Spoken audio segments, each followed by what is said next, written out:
Hey, I'm Zach Cooper, your Splinter Cell community developer. I'm joined, amongst other people, by Jeff Eleanor, level design director on Spies vs. Mercs.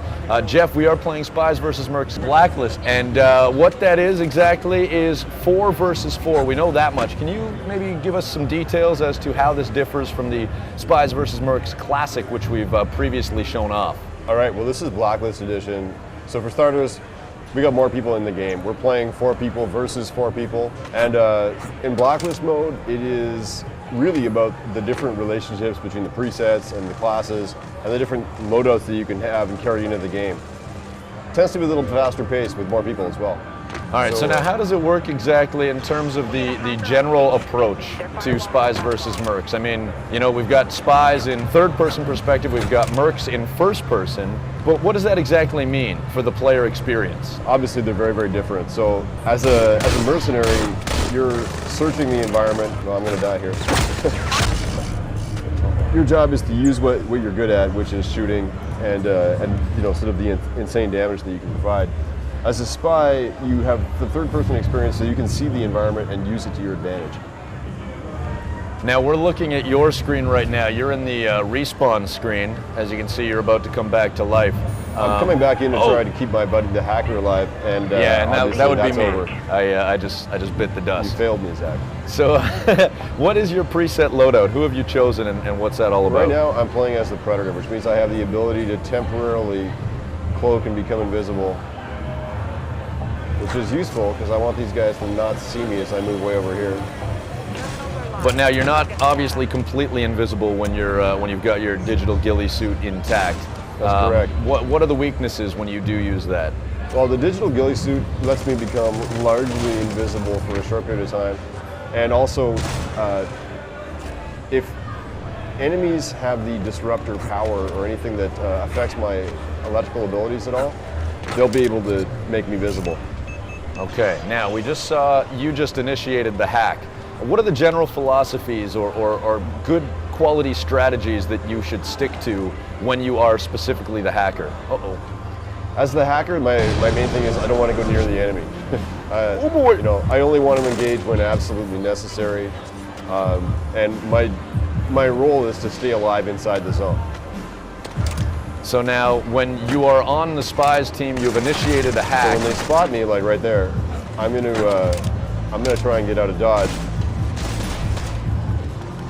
Whereas I've EMP'd these. I almost took out both of them. I threw an EMP, which disables all electrical equipment, and then I had the opportunity to try and take them both out, but I was unable to. Right now, they're up above me. I'm using my sonar goggles to kind of know where they are.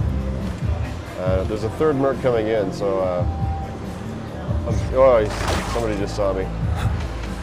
So I realize now that this isn't going to be quite as easy as I had hoped as far as concentrating on the game while interviewing you, Jeff Eleanor, level design director. But I am going to drop down and kill this Merc right here, which you can't see because we're watching Jeff's screen. So what we're doing right now is we're trying to support the hacker. And you indeed are the hacker still, Jeff. And you can see at the top of the screen that we are at 88%, upwards at 90. And I could run around as I did as a decoy, try and you know, generate a little attention away from the hacker. Because all you basically need to do, correct me if I'm wrong, is sit pretty until that hack is complete, like is the case. Exactly. At this point, you know, we got close for a minute there, and Merc got close to me and spotted me. But basically, what I'm doing is not being where he expects me to be. I'm going to take this guy out using the Death from Above. And Death from Above is really one of the hallmarks of the Spy's strength. If a Merc walks directly underneath you, you can drop down on him and kill him exactly the same way you can in the single-player game. As I was just able to do, and now I'm going to initiate a hack. All right, so where are we exactly? What is this level? What's it all about? And talk to us about some of its features. We're playing in the Particle Accelerator, which is basically supposed to be like a scientific research facility, and you know, sort of the kind of place that you know these guys aren't really supposed to be playing in. It's a really unique location, sort of modeled after and inspired by sort of scientific particle colliders that exist in the real world today. And, excuse me while I hide. Whoa, whoa. Oh boy. Oh, tried to rush a Merc head on. Yeah, Always I'm a in bad trouble idea. here. I'm the hacker, and I got like 3 Mercs bearing down on me. Right. So talk to us about what we're seeing there in your respawn screen. In the respawn camera, on the spy team, I can switch between my teammates and see what they're doing. Oh boy. Oh boy. So for example, I can see that you as the hacker are failing me. And now there's going to be that brief window, the 14 seconds, for the spies to restart the hack. But there's a lot of Mercs in that area. And it is worth noting that that's basically the exact same amount of time to respawn. So now that you can see directly affects the kind of core philosophies in terms of Spies versus Mercs, where I'm try and move around these guys. You know, it's not stealth advantage. It's not necessarily about getting kills. It's about completing the objective and really just staying alive. And you know, we're not doing that great. We've only got one terminal hacked. All right. So while I'm getting worked over in C, you can see you're moving towards the server room there. And I've got some Mercs coming up to me. Crap. So remember, you're the hacker. What you want to do is hide. And I want to get some support from my teammates, hopefully too. I'm working on it. Oh boy. Particle Accelerator has all these great routes for the spy up in high areas of the map. So the spies can really get around quickly and utilize their advantage, which is climbing and stealth, to be in unexpected places. I can see they might be close to you there. Okay. One of them's figured out where I am. Yeah, I'm seeing this with the silhouettes. Thankfully, you know, as the hacker, they're going away from my situation. I'm gonna tag these guys. I got taken out by a proxy mine. So you're doing great.